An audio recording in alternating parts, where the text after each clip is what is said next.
regularly, consistently, day after day, clear all the stuff that has negative emotional charges.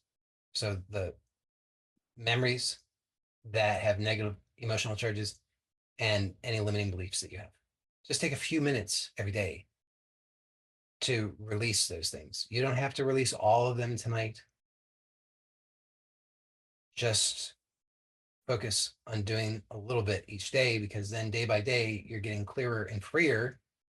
And so then that space in your manifest life is freed up. And naturally, what the first two steps that you're taking are going to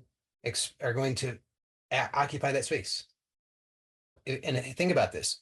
In your life, you don't remember 99+% of the stuff that happens. Just think about that for a second. You don't remember, and I'm not even talking about like in your early childhood. I'm talking about yesterday. You don't remember most of what happened yesterday.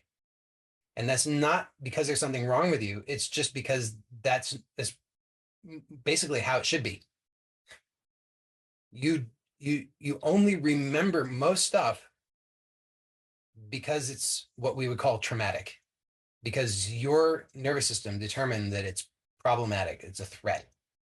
And so you're holding on to it so that you can resolve it. But as I've described, what happens is you don't resolve it because the emotional charge takes you over. And so thereby you keep perceiving that it's still a threat. So in order to resolve it, you need to consciously put yourself into that situation. So you can do this in real time, but it's actually easier to do with stuff from the so-called past. And that's what I'm going to walk you through, how you can do this. Because you can get clear really fast by just going through the stuff from the past that still has an emotional charge. So I recommend that you make a list of all your memories that have an emotional charge, negative emotional charge primarily. And then you can just use this process that I'm going to describe to you with all of the memories on your list one at a time.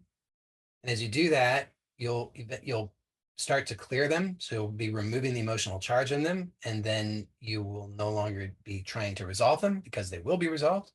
And thereby that space will not be occupied by that conditioning. And thereby it will be free so that you can start to put in place what you want. Hopefully that's clear.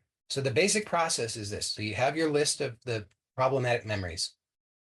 Then just take one at a time. So you put yourself into that memory, remember it, and try to work up as strong of an emotional charge as you can. And notice how you do it. So there's certain elements of that memory that you have to focus on in order to get that emotional charge. Try to get this strong of an emotional charge as you can. And then as soon as you've done that, then just drop it.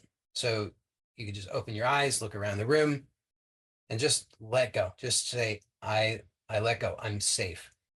Well, there are two things going on here. So number one, most of the time we try to avoid those things that we perceive as threats. But when you consciously put yourself into something, then you're putting yourself in a position of power. Instead of being on the defensive, instead of being fearful, trying to avoid, you actually are choosing it. So it's a totally different thing when you choose it. So it's really, really powerful to choose to remember the thing consciously. That's the number one thing here, is that you're choosing it. So that automatically is changing things for you when you're choosing it. And you're not just choosing it sort of like, oh, maybe I'll kind of remember it a little bit. You're saying, no, I'm going to provoke it. I'm going to remember it, and I'm going to put myself right into it, and with the maximum emotional charge. So you're automatically, by doing that, you're signaling to your nervous system that you're safe. Even if you feel uncomfortable, you're still saying, yeah, but I'm safe. I'm doing this, which you should know, by the way. It's just a memory, so you are safe. Hopefully that's clear, right? A memory cannot hurt you. You can hurt yourself by trying to avoid the memory, but the memory can't hurt you. So by choosing to remember it and put yourself into it with provoking the maximum charge that you can, you're automatically changing things. That's the first thing. Second thing is this, so think about this. If there was a crocodile in the room with you right now, would you be looking at the screen right now? And almost certainly the answer is no, you would not be looking at the screen. You'd be looking at the crocodile. Why? Because you perceive that the crocodile is a threat. So we tend to keep looking at the thing that we perceive as a threat. This is why we obsess over things that, we're like, this thing is bothering me. I can't stop thinking about it. Well, that's why you can't stop thinking about it. But here, what you're doing is you're choosing to drop it. It's so simple, but it's really, really effective because when you drop it, you're telling the truth, which is it's not a threat. You, on some level, you already know that. Why? Because it's just a memory. You know it's not a threat, but you haven't actually given your nervous system that information clearly enough yet. That's why your nervous system is just trying over and over and over to deal with it. So you have to choose to give it that information. How? Just by dropping it, just for a second. You don't have to fight with it. You don't have to get rid of it. Just for a second, drop it, put your attention on something else. So I recommend choose to drop it. But even if you can't choose to drop it, at the very least, then you could just choose to put your attention on something else. So I suggest then you just ask yourself some kind of trivia question, like, what is the capital city of Venezuela? It doesn't matter if you know what the answer to that is. You just ask yourself a question like it, just to redirect your attention. Why? Because there's no crocodile in the room. And you have to show your nervous system that that's true, that you can put your attention somewhere else, that you can drop it. So that's all you do. You choose the memory, you put your attention on it, you remember it, provoke it as strongly as you can, then hold that for a few seconds, and notice how you do it. Notice what you're doing to provoke that, what you're focusing on, and then drop it. Just look around the room, so if you're remembering it with your eyes closed, open your eyes, look around the room, and just drop it. Just choose, I'm just dropping it. I don't have to think about it. I don't have to focus on it. And you can just focus on something else for a second. Then come back to it. Think about the memory again, provoke it as strongly as you can. You can't do it the same way twice because it changes each time.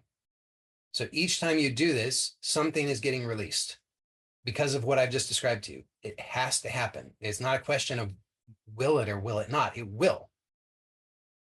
Each time you do it, something is being released. But each time you do it, you'll find that you have to do something different. You have to focus on something different or do something else to provoke a charge in it. So if the first time you focus on it on a scale from 1 to 10, you can feel the charge at an 8. Notice what you're focused on in order to do that.